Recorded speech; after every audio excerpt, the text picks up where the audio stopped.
Today is a sad day in the lore of the NBA.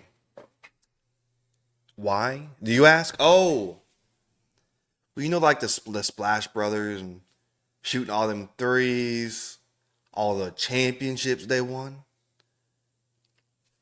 Well, it's as the French people say at the end of the old movies, fin. It is over. The Splash Brothers era is over. I know. It's sad. I'm sad. I've watched probably almost every Splash Brothers game in the championship era from like 2015 or 16 until their last game where Klay Thompson, I don't mean to like shit on him or anything, but he was 0 of 10 in the playing game versus the Kings. But today we don't talk about the bad, we talk about the good. About the Splash Brothers era and what we witnessed all those years. It was a great time. But first, I want to actually talk about what Klay Dunn did to not be a Warrior anymore. This is what he did. This is what this man did.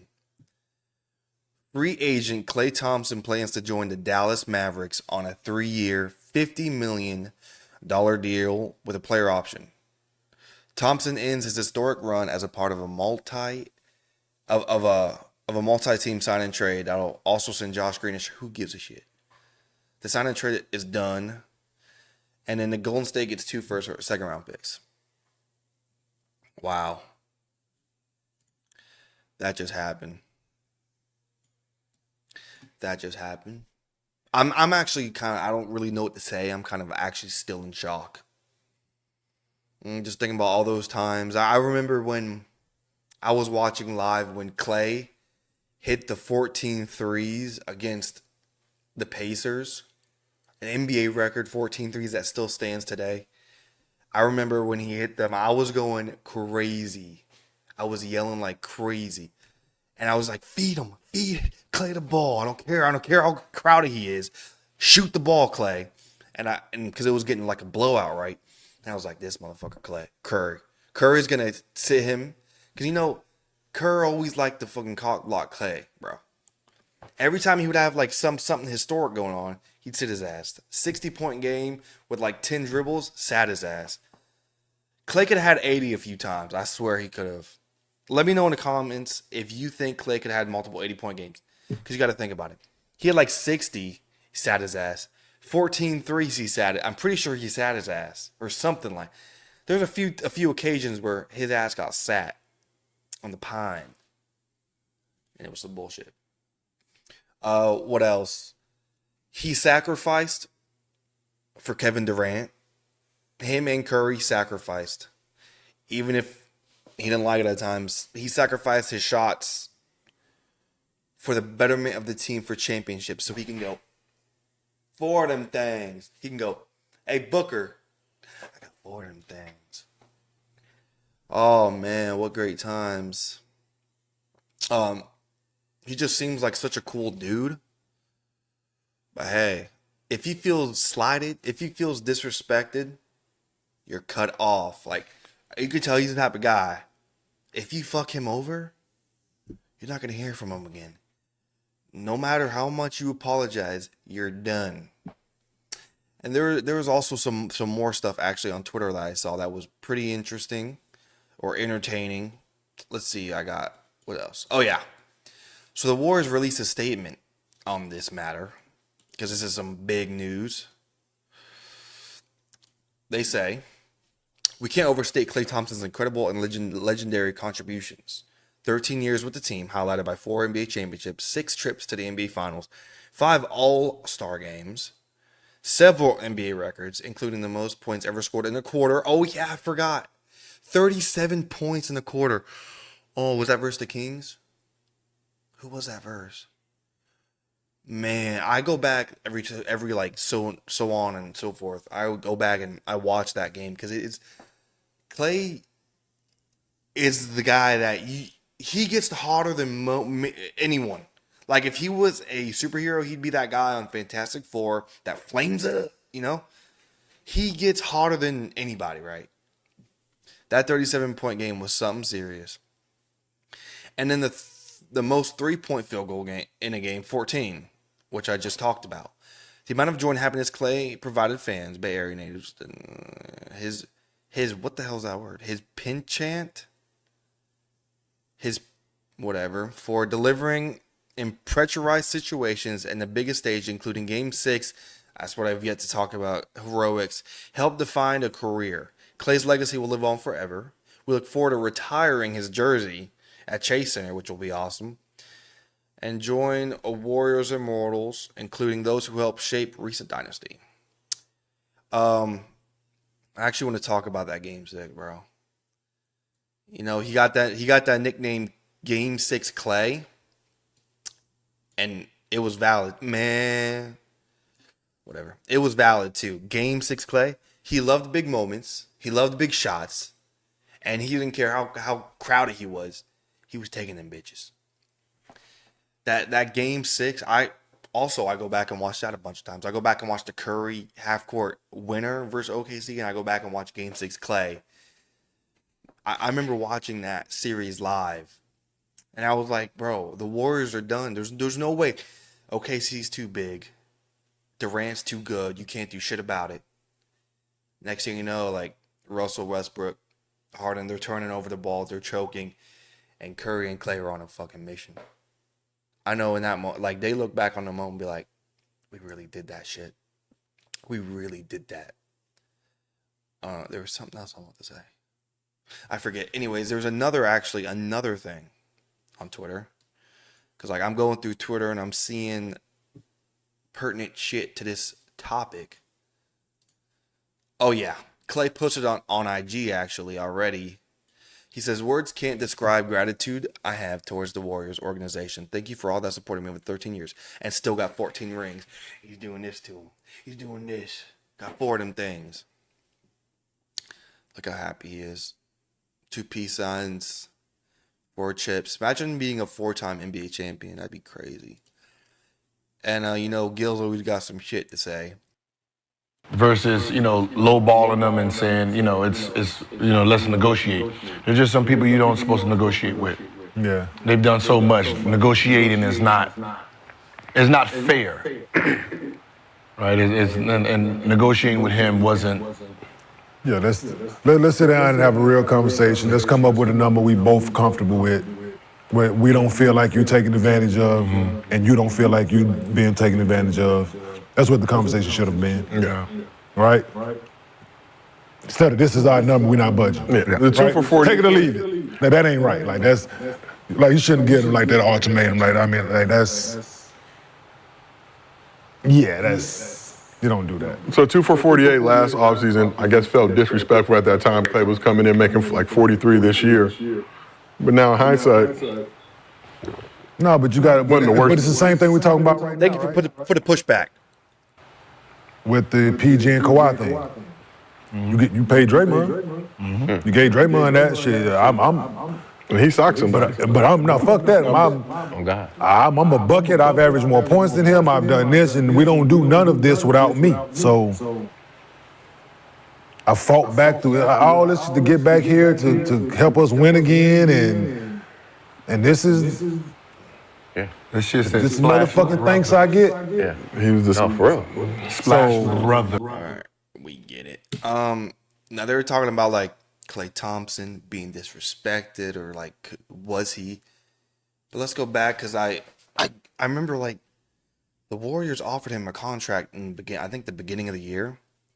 So it actually shows it right here. The Warriors reportedly offered Thompson a 2-year, $48 million deal last offseason. So let's just, we got that quick math on deck. Let's just do some calculations. Oops. Let's do some quick calculate. Okay, so, wait, fuck, now I forget. Was it 2 years or 3 years? 2 year, right? 2 year. So 2 years, 48 million. So let's just go 2 years, 48 divided by 2. Just so I know the math, but I'm just saying, like, I could do 48 divided by 2, trust me. I'm just showing you visually. So that's around 24 million a year. Okay, you gotta incorporate the taxes and stuff. I'm just saying, like, just broadly, 24 million a year. Now I know Texas has no state income tax, but we're just talking here. And then he gets a 3-year, $50 million deal from Dallas, right? What did I just do? How do I clear it?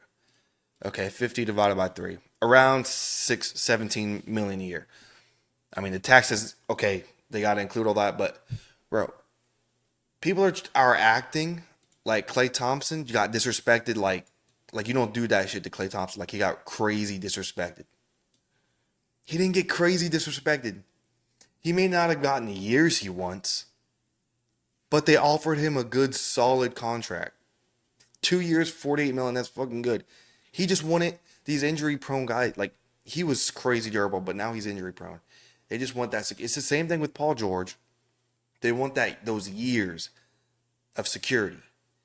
So yes, he didn't get what he wanted, but he didn't get disrespected. There's no way he got disrespected. 2 years, 48 million. That's not disrespectful. That's 24 a year. That's fucking good. Okay, he's not getting that now. So don't say he's disrespected. He just didn't get what he wanted. They're acting like they were negotiating so tough, man. They gave him a good ass contract. So that's what I want to say on that. There was also some more shit on Twitter I saw. Let's take that away. We could take Gil away. I thought this was funny. This is from that clip show. It said Steph Curry and Klay Thompson in an era. And they got the actor that plays Steph, the actor that plays Klay. Isn't that funny? These dudes I mean, I guess if you were blind and you were like glancing at it, you're like, oh, that's Klay Thompson, Steph Curry. But it's just funny when you just look at them, just stare at them. It's like this. It's not Klay. It's not Curry. It's pretty funny. And I think both these dudes are like Spanish or some shit too. That's funny. Okay, that's that. And then one last thing. This is the trio together. This is weird. Look, this is weird. Looking at this is weird. This is weird. You got Luka, Klay, and Kyrie. Wow. I would have never thought that Klay and Kyrie would be teamed up on the same team. Now, a lot of people are giving credit to Nico Harrison, which is the GM of the Dallas Mavericks. I got to give him credit too. He transformed this roster that was not a playoff team. I mean, I'm sure they might have been a playoff team. They would have been a play-in team if they didn't tank last year. But regardless, they were not a playoff team. He turned them into a team that can get to the championship. And now they've re-upped. They've done a bunch of shit. Actually, we can go. Well, okay, I know. They got Klay. They got Najee Marshall from the Pelicans, which I love. I love Najee Marshall. He's kind of like an all-around type player. He can put on the deck, get to the rim. He's not a great shooter, but he improved a lot last year at that. He can defend somewhat, and he's just so fucking... He's hard-nosed. He's tough. I got this curse. He's tough. He plays hard as hell. I thought he should have gotten more minutes on the Pelicans last year. Every time he's in the game, he does something. And it's just sometimes he can't shoot, but he does something positive every game. I really like Najee Marshall. They got Quentin Grimes from Detroit. I think he can be a really good shooter. Like his jump shot looks beautiful. He jumps a lot. He jumps really high on his jump shot. I think he could be a really good shooter. He hasn't shown it last year. He didn't show it last year, and he was terrible with the Pistons last year. But I think he can be a 3-and-D guy. I saw him guard Jimmy Butler pretty well when they were in the playoffs versus Miami when he was on the Knicks. I was like, damn, this dude gets after it. He can clamp up a little bit. No one's stopping Jimmy. No one's stopping Big Face Coffee, but he did a damn good job against him. So the Warriors, they actually got Melton in I don't know if it was a deal or something, or like maybe I think he was a free agent. They got Melton. He was initially on Grizzlies, Then he went to the Sixers. He was really good for the Sixers in the beginning of the season. I thought he was really good. Then he got hurt for like the whole, almost like the rest of the season. He came back in the playoffs, but just he was not conditioned. He had been out for so long it messed him up. Now he's on the Warriors. I'm assuming he's going to start at the shooting guard position. I really like him. He's a really good defender and a really good shooter. He's not the biggest guy in the world, but he's like a KCP. I think he'd be really like a KCP is. And I think he could actually be really good with the Warriors. I really like that pickup. But still, the Warriors have a lot to do if they want to be where they want to be, which is championship contender. They're not that right now. They're like where they were last year. Struggling to get in the play-in, struggling to stay in the play-in. The West is a bitch. It's tough. And they got to make more moves, man. They don't have CP3. He went to the Spurs. I have a video on that too if you want to watch that. They have, as long as they have Draymond and Curry together, they're going to be decent because their chemistry is so good. People still sleep on Draymond. I'm sorry. Yes, his fucking mental, like on the court, he goes crazy. I still remember that gif of him, like when he got benched. He was fucking pissed. He's just like staring at someone across the court, like he looked insane. I still love that fucking gif. But as long as him and Curry together, they're decent. They just need to build around that. And okay, I was listening to something the other day, and they were talking about like trade Draymond. Oh, I think it was Bill Simmons talking about trade Draymond, and he mentioned like what they would get, bro. And don't mention his stats. What Draymond does not show up on the stat sheet. His defense and his communication on defense and his awareness on everything on defense. He's what Steph is to their offense is what Draymond is to their defense. Without them, they're fucking screwed. If they don't have Draymond, they're out the play-in. As good as Curry is. Draymond does so much that doesn't show up on the stat sheet and he gets disrespected. And it's kind of crazy. One of the best defenders, if not the best, of his generation. It's gonna be weird though. This upcoming season, so we had like 2 seasons without Klay with the Warriors, but because he was injured. But now to know that he's actually gone, and that first game in Golden State versus the Warriors, that Klay comes back, man. I don't care if he can't hit shit that game. He's taking 30 shots. He's gonna be a man possessed. Nothing. He's gonna say nothing against Curry, but that front office, this is for them. He's gonna be like a man unleashed that night. I can't wait to see it. It's gonna be weird seeing the Warriors without him, but it should be interesting. Don't forget to like and subscribe.